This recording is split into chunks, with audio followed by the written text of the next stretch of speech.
All right, Omax, Chris Henderson, CNO.com. So we got to talk about it. Number change 8. Knows you got the Kobe's on. I'm pretty sure. Is there some inspiration in that, or what was the inspiration behind going to number 8? All right, so for number 8, so number 8 is a family number. I grew up wearing number 8 my whole life. All the sports I played, basketball.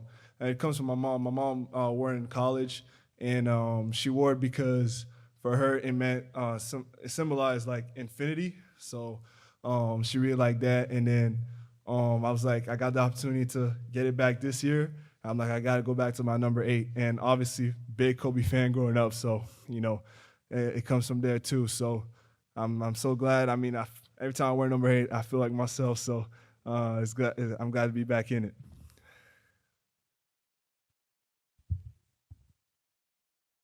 Blake Elliott, 105 through the fan. Welcome back, Omax. You obviously had a busy summer.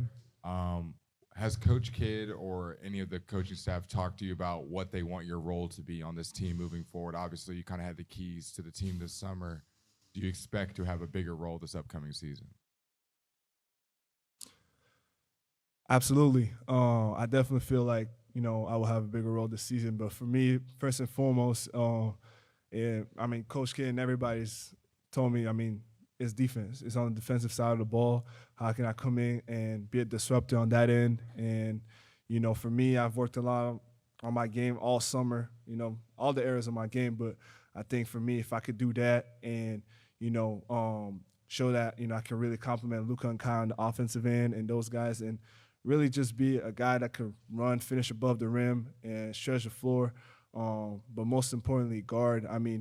Watching a guy like D. Jones all year last year and learning from him and see how he carved out a role for himself in this team by guarding, and then everything else opens up after that. But for me, I guard, I do that, I rebound, I do all those little things to help this team win and impact winning. That's what's going to get me on the floor. And, I'm ready to do that for this team this year. Right here in the front, Valencia King, Real Talk Sports. Thank you for your time. Welcome back, welcome back, welcome back. If you could title this chapter as you approach this upcoming season, what would you title this? What would this moment mean or title be for you?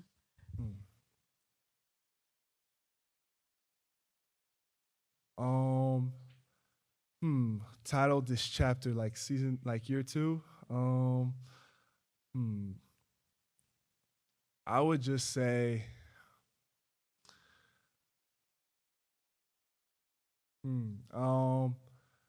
honestly, the first thing that comes into mind is just step up.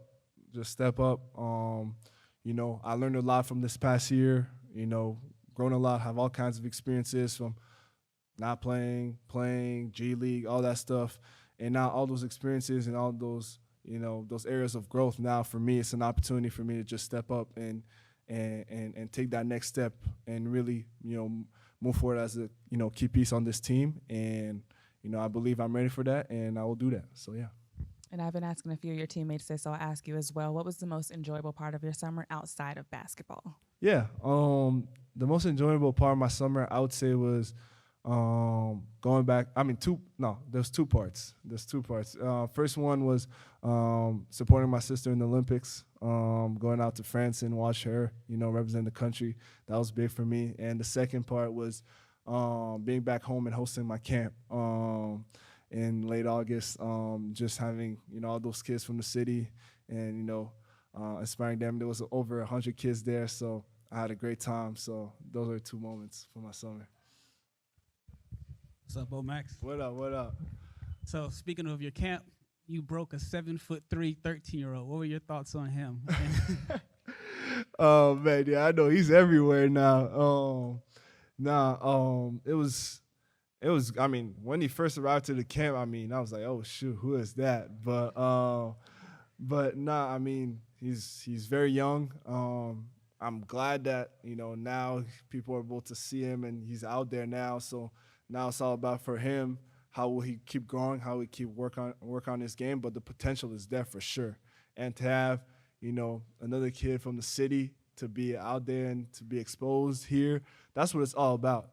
Growing up, You know, for Montreal, there was not many outlets to be seen in the U.S. and all those big camps or whatever. Like, you had to play for certain AU teams and whatever. It was very hard. But now I'm trying to break that. I'm trying to have more people see about the talent that's coming from Montreal and from the city. So he's just one example of that, and it's great to see that for him. We got one more for Omax. Hey, Omax, what does 1 year in the NBA do for you in terms of confidence and everything you learned from year number 1 going into year number 2? Man, it does a lot. It does a whole lot, because going in, you don't know what to expect.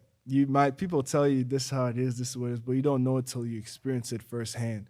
So having 1 year under your belt and being around the NBA, being around this team for a full year, knowing your teammates for a full year, now going into year 2, you just have a different kind of like self-poise and just like, okay, I know what I need to do. I've worked on it a whole summer, and I know what it takes for me to play at this level. You might think you know going in, but you don't really know till you're in it.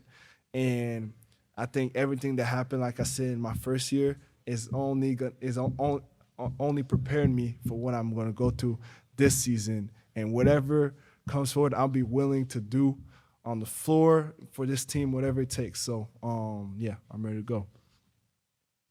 Awesome. Thanks, Omax. Appreciate y'all. Thank you.